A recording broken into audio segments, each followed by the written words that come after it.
there's two things I think for me that have been really useful for me. And one of them is a skill that I had and didn't realize that I had until people started pointing it out. And another one is a skill that I kind of knew that I had, but I've been working on developing and sort of controlling it a little bit. The first one is being able to kind of understand a relatively complex system in a short amount of time from somebody explaining it to you. Think like when you're on the job and you're learning, you're a little bit overwhelmed, but I've always been able to kind of draw the, connect the dots in a way that I, at least at a high level, understood it, even if I couldn't execute on the thing that day.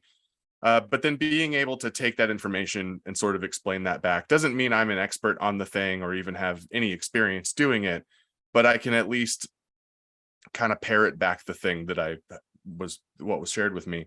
The other side of it is just being really good at coming up with analogies that work.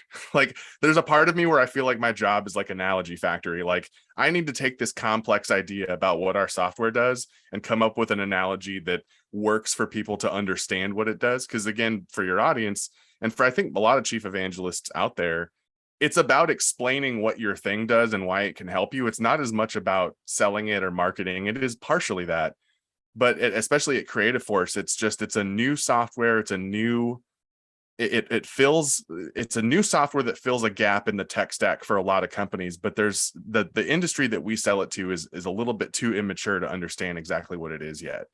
And so, I'm sitting around thinking like I'm cooking dinner and I'm doing all of my prep work. And I'm like, okay, I know that I have all of my ingredients because I have a bowl for all of my ingredients. And oh, look, that bowl is empty. Which ingredient was that? Wait a minute. I'm working on an analogy here for the way that Creative Force works, creating a place for all of the things that you need to do. And now it's really obvious when you missed something.